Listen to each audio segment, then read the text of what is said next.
بسم اللہ الرحمن الرحیم۔ یہ سوال ہے کہ ہمارے سوشل میڈیا چینل اسلامی پیغام کے بارے میں بہت سے لوگوں کا یہ کہنا ہے کہ اس کام میں اپنا پیسہ لگانا پیسہ ضیاع کرنا ہے، اس بارے میں وضاحت فرمائیں۔ ان الحمد للہ والصلاۃ والسلام علی رسول اللہ وبعد۔ گزارش ہے، آج میڈیا کا دور ہے اور لوگ کس طرح اور کہاں بیٹھ کر دینی گفتگو سن رہے ہیں۔ دعوت تبلیغ کا آسان طریقہ آج کے دور میں سوشل میڈیا کے ذریعے لوگوں تک صحیح بات پہنچانا، تو اس حوالے سے یہ کام جو میری معلومات ہے اتنا اچھا ہے حتیٰ کہ میں آپ کو آج بتا دوں، میں نے محترم شیخ ضیاء الحق بھٹی حفظہ اللہ سے درخواست کی ہے کہ میری بعض مصروفیات کی وجہ سے کئی مرتبہ پیر کا یہ پروگرام رہ جاتا ہے، آپ موقع دیں۔ لیکن چونکہ شیخ صاحب بیک وقت روزانہ کراچی کے 3 بہت بڑے اداروں کے اندر صحیح بخاری پڑھانے کے لیے جاتے ہیں، ان کے پاس ٹائم نہیں ہوتا۔ میں تو چاہتا ہوں کہ یہ پیر کی اگر حاضری ہو ہی نہ، کیونکہ کتنے دوست ہیں جو رابطہ کرتے ہیں اور بتاتے ہیں اور دعائیں بھی دیتے ہیں کہ الحمدللہ بڑے غیر محسوس طریقے سے ہر پیر کو یہ چند سوال ہیں، ان کے جواب قرآن و حدیث سے جو دیے جاتے ہیں، اس سے اتنا فائدہ ہو رہا ہے، اتنی اصلاح ہو رہی ہے، لوگ اپنے عقائد کی اصلاح کر رہے ہیں، اعمال کی اصلاح کر رہے ہیں۔ اور آخری بات بتا دوں، آپ کے بارے جو غلط فہمیاں عوام الناس میں ڈالی گئی ہیں ان کی بھی اصلاح ہو رہی ہے۔ لوگ خود اب نوٹ کر رہے ہیں کہ یہ کون لوگ ہیں اور ان کا منہج کیا ہے، ان کی فکر کیا ہے۔ بلکہ میرے پاس یہاں نوجوانوں نے درخواست کی تھی کہ ہم جو کام کر رہے ہیں اس پر ماہانہ 40,000 کا خرچہ آ رہا ہے، 24,000 ماہانہ ساتھی دیتے ہیں، 16,000 کی کمی ہے۔ میں تو آپ بھائیوں سے درخواست کروں گا کہ بھرپور طریقے سے آپ اپنے اس چینل کو مضبوط کریں، اور اس کے ذریعے جو کام ہو رہا ہے بڑا مبارک ہے، بڑی دعوت تبلیغ کا کام ہو رہا ہے، بہت مبارک ہے، آپ اس میں حصہ ملائیں۔ اللہ آپ کو جزائے خیر دے۔ کوئی شخص ایک بکرا قربانی کرے اور وہ پورے گھر والوں کا نام لے، وہ اس لیے کہ قربانی تمام گھر والوں کی طرف سے کرنی چاہیے، ایسا کرنا کیسا ہے؟ دیکھیں، ایک بکرا پورے گھر والوں کی طرف سے کفایت کرتا ہے، بالکل یہ بات درست ہے، لہذا گھر کا جو سربراہ ہے اسی کا ہی نام لے لیا جائے تو کافی ہے۔ اور اگر ذبح کرتے وقت اتفاق بندہ بھول بھی جائے، نام بھی نہ لے، اللہ کے تو علم ہے، اللہ تو جانتا ہے یہ جانور کس کی طرف سے ذبح ہوا ہے، لہذا پورے افراد کا نام لینا تو میرے علم میں کہیں بھی نہیں ہے، گھر کے سربراہ کا نام آ جائے کافی ہے، اور وہ بھی اگر بھول جائے تو بھی کوئی حرج نہیں ہے، جانور ذبح ہو جائے گا، وہ قبول ہو جائے گا انشاءاللہ۔ تسبیح فاطمہ 33 بار سبحان اللہ، 33 بار الحمدللہ، 34 بار اللہ اکبر، ان سب کو ایک دفعہ 33 بار پڑھ سکتے ہیں۔ مثلا سبحان اللہ والحمدللہ واللہ اکبر 33 بار، اور آخری میں ایک بار اللہ اکبر۔ سبحان اللہ الگ پڑھنا یہ ایک الگ کلمہ ہے، ایک اس کی الگ فضیلت ہے، الحمدللہ کی الگ فضیلت ہے، اللہ اکبر لا الہ الا اللہ، ان کلمات کو الگ پڑھنے کی الگ فضیلت ہے، ان سب کو ملا کر پڑھنے کی ایک الگ فضیلت ہے۔ ایک حدیث میں آتا ہے ان کلمات کو ایک مرتبہ جب پڑھ لیتا ہے تو اس کے لیے ایک درخت لگ جاتا ہے۔ ان کلمات کو الگ الگ پڑھنے کی فضیلت ہے۔ جہاں جس حدیث میں ذکر آیا ہے 33 مرتبہ 33 مرتبہ 33 مرتبہ اور 34 مرتبہ، اس میں ہر کلمہ کو الگ پڑھنے کا ذکر ہے۔ یعنی ہر کلمہ کو آپ الگ پڑھیں گے، ان کو ملا کر ایک ساتھ نہیں پڑھیں گے، الگ ہی پڑھیں گے۔ معوذتین میں ہر صورت میں بسم اللہ پڑھنی چاہیے؟ جی ہاں، قرآن کریم میں جتنی بھی صورتیں ہیں ہر صورت سے پہلے بسم اللہ پڑھنی ہے، اور پڑھنا ثابت ہے، احادیث صحیحہ ثابت ہے، سوائے سورہ توبہ کے۔ اس میں کیا حکمت ہے، نبی علیہ الصلوۃ والسلام نے نہیں پڑھی، نہیں لکھی گئی، یہ ایک الگ بات ہے۔ باقی اس کے علاوہ جتنی بھی صورتیں ہیں، چاہے معوذتین ہوں یا کوئی بھی ہو، جب بھی آپ پڑھیں گے تو ہر صورت سے پہلے آپ بسم اللہ پڑھیں گے۔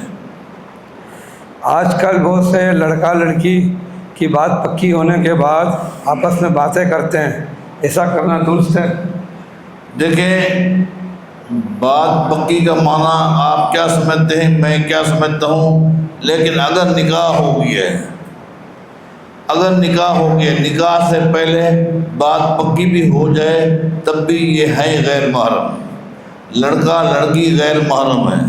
اگر ان کا نکاح ہو جائے تو یہ غیر محرم نہیں رہتے، اب یہ محرم بن جاتے ہیں۔ یہ ایک الگ بات ہے کہ رخصتی نہیں ہوئی، شرعی حدود میں رہ کر، رخصتی سے پہلے شرعی حدود میں رہ کر مناسب گفتگو کرنا ثابت ہے، لیکن اس کا مطلب یہ نہیں ہے کہ وہ بھی وہاں پہنچ جائے، وہ بھی وہاں پہنچ جائے، پورا دن ایک ساتھ گزاریں، رخصتی نہیں ہوئی، نہیں۔ کوئی اگر مناسب گفتگو کرنی ہے آپ کر سکتے ہیں، اور محرم ہے، غیر محرم نہیں ہے رخصتی سے پہلے، لیکن نکاح کے بعد، نکاح سے پہلے گفتگو کرنا مناسب نہیں ہے۔ ایک نظر دیکھنے کا ذکر ہے تاکہ کل کو آپ کو گلہ شکوہ نہ ہو، بس جب نکاح ہو جاتا ہے تو پھر وہ غیر محرم نہیں رہتے۔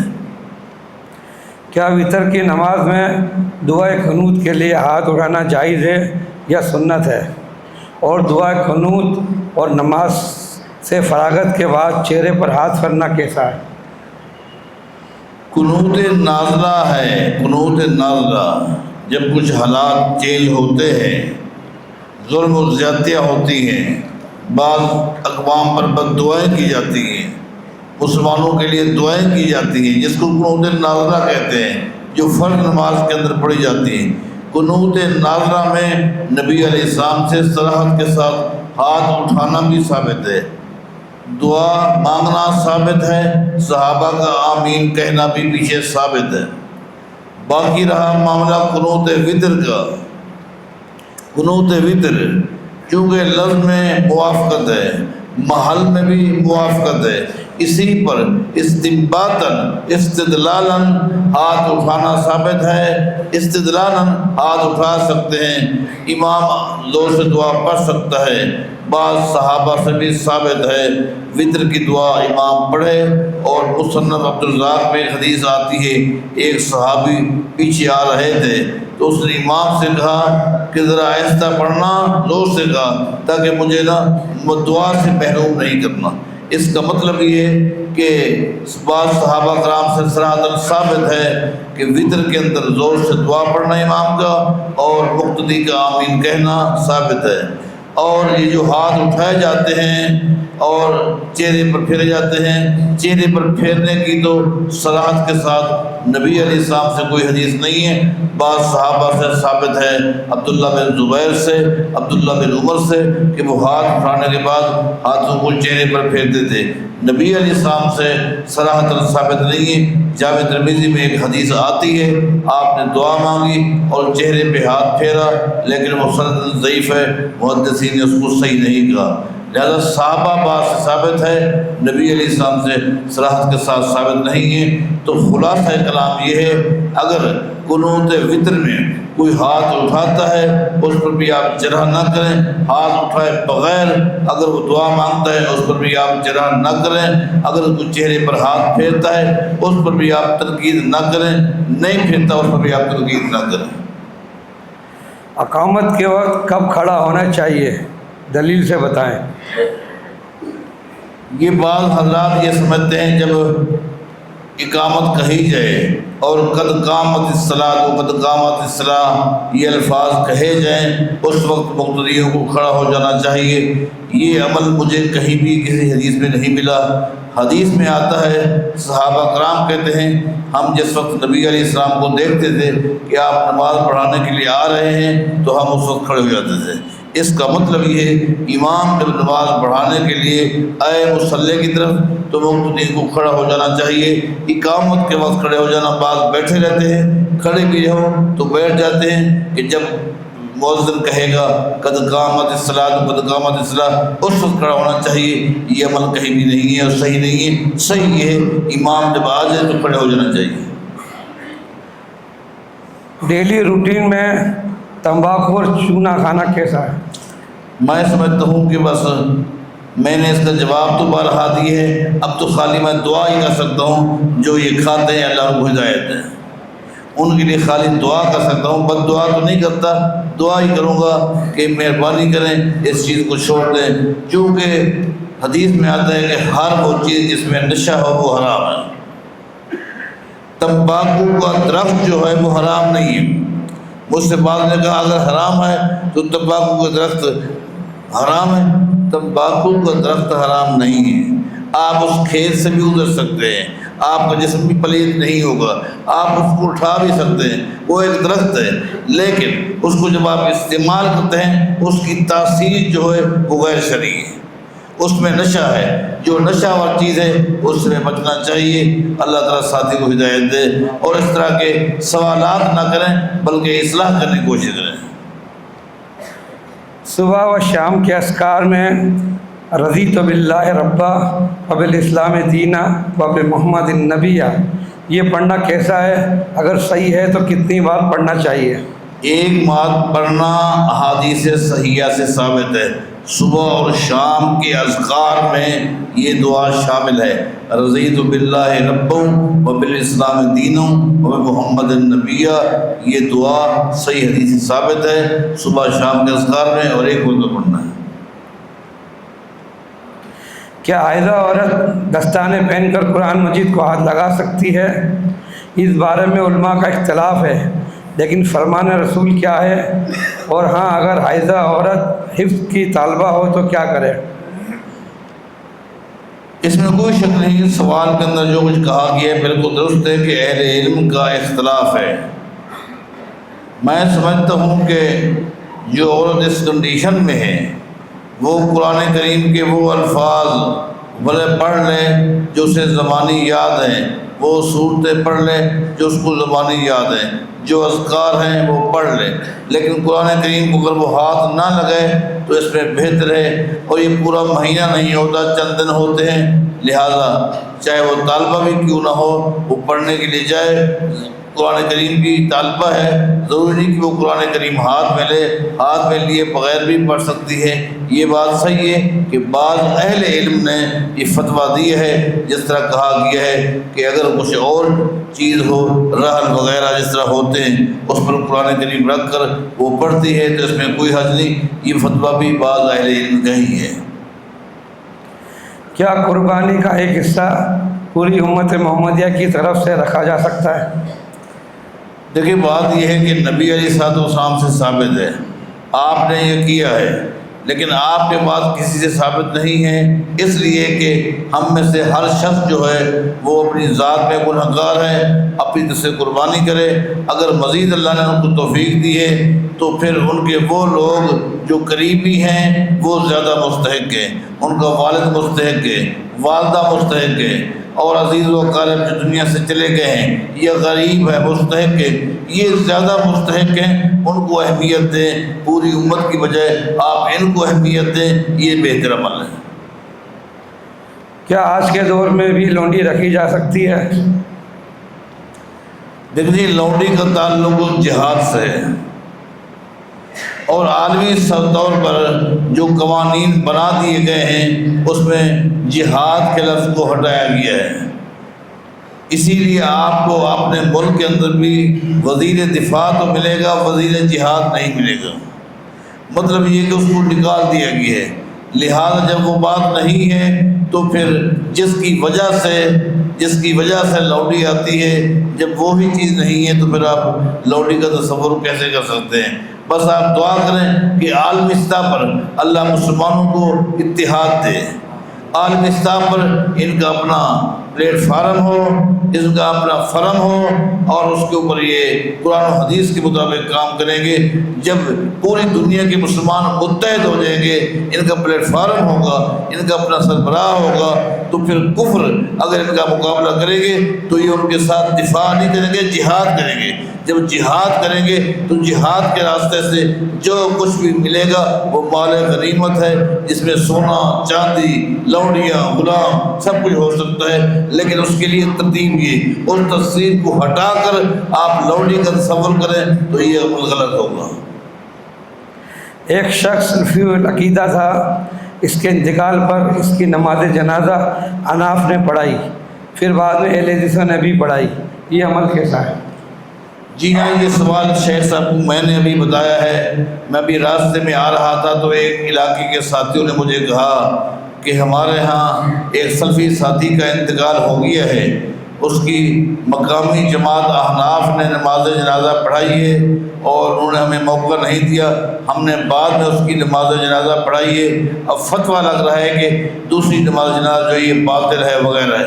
میرے بھائی بات یہ ہے کہ ہم نے احناف کو کل بھی اپنا بھائی کہا ہے، آج بھی احناف ہمارے بھائی ہیں، نہ ہم نے کل ان کے اوپر کفر کا فتویٰ لگایا تھا، نہ آج ہمارا فتویٰ ہے، ہم ان کو اپنا بھائی سمجھتے ہیں، ہم ان سے محبت کرتے ہیں، لیکن کچھ مسائل ہیں جن مسائل کی وجہ سے موافقت نہیں ہو پاتی، اللہ کرے موافقت ہو جائے۔ ان میں سے ایک یہ ہے کہ ہمارے عقیدے کے مطابق، قرآن و حدیث کے مطابق کوئی نماز سورہ فاتحہ کے بغیر نہیں ہوتی، کوئی نماز، چاہے صبح کی ہو، ظہر کی ہو، عصر کی ہو، مغرب کی ہو، عشاء کی ہو، چاہے وہ نماز عیدین کی ہو، چاہے وہ نماز جنازہ فاتحہ کے بغیر نہیں ہوتی۔ اور ان کی چونکہ آپ میری بات کو نوٹ کرنا، چونکہ احناف کی ہر نماز اور ہر ایک کی نماز بغیر فاتحہ کے ہو جاتی ہے۔ مطلب یہ اگر ان کا امام صبح کی نماز میں فاتحہ نہ پڑھے، ظہر میں، امام کی بات کر رہا ہوں، مقتدی کی بات نہیں کر رہا، امام کی، اگر ان کا امام صبح کی، ظہر کی، عصر کی، مغرب کی، عشاء کی نماز میں جان بوجھ کر فاتحہ نہ پڑھے، کوئی اور سورت پڑھے، آپ ان سے پوچھیں، وہ کہے گا ہاں ایسا تو نہیں کرنا چاہیے تھا، لیکن نماز ہو جاتی ہے۔ ویسے رٹا لگائیں گے فاتحہ فاتحہ فاتحہ، لیکن فاتحہ ان کے نزدیک کوئی چیز نہیں، فاتحہ کی حیثیت نہیں۔ اگر فاتحہ کی حیثیت ہے تو صرف اہل حدیث کے یہاں ہے، ہمارے ہاں فاتحہ کے بغیر نہ امام کی نماز ہوتی ہے، نہ مقتدی کی ہوتی ہے، نہ نماز جنازہ ہوتا ہے، نہ عیدین کی نماز ہوتی ہے۔ لیکن ان کے پیچھے جب ہم فاتحہ جب جنازہ پڑھتے ہیں، اللہ اکبر کے بعد ایک ہی سانس کے اندر پھر یہ دوسری اقامت کہہ دیتے ہیں، تکبیر کہتے ہیں، ہمیں فاتحہ پڑھنے کا موقع ہی نہیں ملتا، دعائیں پڑھنے کا موقع ہی نہیں ملتا۔ کم از کم یہ لوگ ہمیں موقع دیں تو یہ بھی اختلاف نہ ہو۔ تو جن دوستوں نے دوبارہ نماز جنازہ پڑھائی ہے بالکل صحیح کیا ہے اور سنت کے مطابق پڑھائی ہے۔ باقی سوال کے اندر مجھ سے یہ بھی پوچھا گیا کہ وہاں کے علماء نے چیلنج کے ساتھ ایک بات کہی ہے، مجھ سے ابھی ہی سوال کیا گیا، میں راستے میں تھا گاڑی میں، کہ وہاں کے احناف علماء نے چیلنج کے ساتھ یہ بات کی ہے کہ نبی علیہ الصلوۃ والسلام نے تو دوبارہ نماز جنازہ اور ان کی بھی پڑھائی ہے جو فوت ہو گئی تھی، لیکن یہ آپ کا خاصہ تھا، آپ کا خاصہ تھا، آپ کے بعد صحابہ کرام میں سے کسی کے بارے میں کوئی ثابت نہیں کر سکتا کہ اس نے کسی امام نے، کسی خلیفہ نے، ابو بکر صدیق نے، عمر بن خطاب نے، عثمان غنی نے، علی مرتضیٰ نے رضی اللہ عنہ، ان میں سے کسی نے کسی ایسے شخص کی نماز جنازہ پڑھائی ہو جس کی نماز جنازہ پہلے ہو چکی ہو، کوئی ثابت نہیں کر سکتا، کہا یہ باطل ہے۔ تو لہذا یہ جواب دینا ضروری تھا۔ سن لیجئے، مصنف عبدالرزاق، یہ حدیث کی کتاب ہے، مصنف عبدالرزاق اور ابن ابی شیبہ، یہ دونوں حدیث کی کتابیں ہیں، ان دونوں حدیث کی کتابوں میں موجود ہے سیدنا علی رضی اللہ تعالیٰ عنہ نے اپنے دور خلافت میں ایک شخص کو بلایا، میرے ذہن میں اس کا نام نہیں آ رہا، آ رہا، قرظہ تھا، قرظہ بن کعب تھا یا کوئی تھا، ان کو بلایا کہ جائیں فلاں شخص کی نماز جنازہ پڑھا کر ہے، وہ فوت ہو گیا۔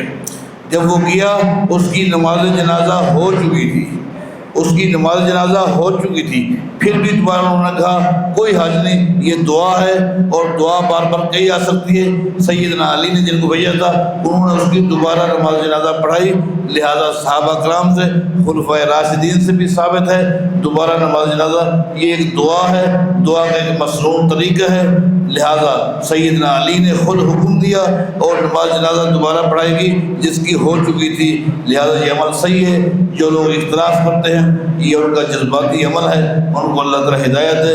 اللہ ہم سب کو قرآن و حدیث کی فہم عطا فرمائے۔